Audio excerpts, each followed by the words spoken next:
हाल ही में मोदी हुकूमत ने अपने कुछ तरक्याती मंसूबों को रद्द करने का फैसला लिया है। इनमें रेलवे से मुतालिक भी एक फैसला शामिल है।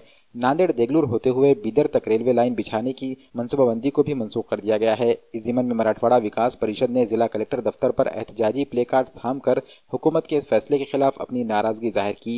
मराठवाड़ा विकास परिषद के इस एहतजाज में साबिक रुकन पार्लियामान डॉक्टर वेंकटेश काब्दे और वंचित बहुजन आघाड़ी के रियासती तर्जुमान फारूक अहमद भी शामिल हुए।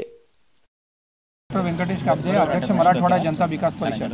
आज अमृत महोत्सवी दिवसाच्या या शुभमुहूर्तावर आम्ही या ठिकाणी मराठवाडा जनता विकास परिषदेतर्फे कलेक्टर कचेरीसमोर आंदोलन करीत आहोत। आपल्याला स्वातंत्र्य मिळून आज 75 वर्षे होत आहेत, पण तरीसुद्धा मराठवाड्याच्या ज्या विकासाच्या मागण्या आहेत त्या अजिबात पूर्ण झालेल्या नाही, किंबहुना त्या वरचेवर वाढत चाललेल्या आहेत। आज सगळ्यात शेवटचा ब्लो जो आपल्याला केंद्र सरकारने दिलेला आहे तो म्हणजे नांदेड देगलूर बीदर हा जो महामार्ग रेल्वेचा मंजूर झालेला होता, जो या ठिकाणी त्या रेड बुकमध्ये आलेला होता, तो सुद्धा काही दिवसापूर्वी अचानक रद्द करून टाकण्यात आलेला होता। त्यामुळे सर्वजण अतिशय आपल्या नांदेड जिल्ह्यातील आणि मराठवाड्यातील लोक नाराज झालेले आहेत। एवढंच नव्हे तर आज या ठिकाणी जे बाकीचे रेल्वे लाईन्स आहेत त्याचं काम सुरू झालेलं नाही।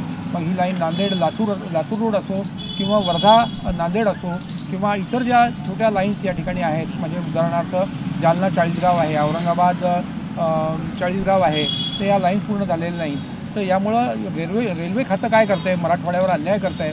साऊथ सेंट्रल रेल्वे मराठवाड्यावर अन्याय करते। या ठिकाणी साऊथ सेंट्रल रेल्वेने 3 नवीन रेल्वे मार्ग तेलंगणात दिले, पण मराठवाड्याला एक सुद्धा दिला नाही। त्या ठिकाणी 4 ठिकाणी विद्युतीकरण करण्यात आलं तेलंगणामध्ये, पण मराठवाड्यामध्ये एकाही ठिकाणी नाही। फक्त आपलं एक तोंडाला काहीतरी एक हे लागावी म्हणून एक जस्ट या ठिकाणी औरंगाबाद ते बनमाड ते औरंगाबादपर्यंत विद्युतीकरणाची घोषणा करण्यात आलेली आहे। म्हणजे रेल्वेच्या बाबतीत अन्याय झालेला आहे। या ठिकाणी इतर बाबतीमध्ये म्हणजे रेल्वेप्रमाणे इतर आमचं जे हे आहे मागणी आहे, फार वर्षापासूनची मागणी आहे, जी अस्तित्वात होती पूर्वी, म्हणजे विकास मंडळं मराठवाडा विदर्भाला विकास मंडळं देण्याचं या ठिकाणी शासनानं मंजूर केलं होतं। एप्रिल 2020 पासून त्याला मुदतवाढ मिळायची होती, परंतु ते मुदतवाढ देण्यात आलेली नाही।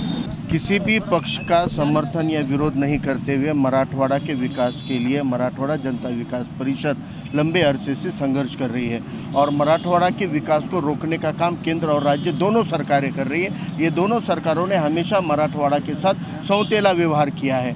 अब ये सौतेला व्यवहार मराठवाड़ा सहन नहीं करेगा। आज 15 अगस्त है, आज फिर से हमको अन्ना भाऊ की वो बात याद आ रही है कि ये आज़ादी झूठी है, देश की जनता भूखी है। मराठवाड़ा भूखा है, यहाँ सिंचन के व्यवस्था नहीं है, यहाँ पर किसानों की आत्महत्या सर्वाधिक हो रही है, यहाँ पर उद्योग नहीं है, यहाँ रोजगार नहीं है, यहाँ पर सिर्फ शिक्षण संस्थाएं हैं राजनीतिक लोगों की, जिससे बेरोजगार पैदा होते हैं और कोई नौकरियां और उद्योग तो है ही नहीं, लेकिन सरकार की स्वयं पूर्ति की कोई निधि और कोई लोन्स भी नहीं है। यहाँ पर रेलवे के प्रश्न नहीं है। जितनी रेलवे का काम निज़ाम ने किया था उससे 10% काम भी 75 सालों की आज़ाद मुल्क की सरकार नहीं कर पाई है। अब लोगों को यह बोलने की नौबत आ रही है कि तुमसे तो अच्छा निज़ाम था। ऐसी नौबत ये सरकारें न लाए। संवैधानिक लोकशाही के आगे निज़ामशाही को याद करने के दिन ना आए, ये नौबत सरकार हम पे न लाए। ये मराठवाड़ा की जनता की आवाज़ आज 15 अगस्त के दिन बुलंद की गई है।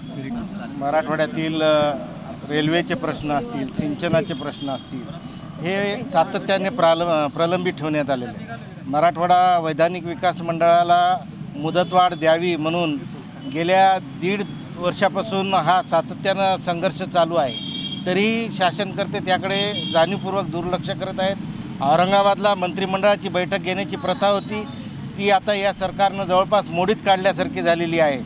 त्यामुळे आज मराठवाडा जनता विकास परिषदेच्या वतीनं आम्ही मूक आंदोलन फलक दाखवून मागण्यांचे फलक दाखवून मूक आंदोलन केलेलं आहे।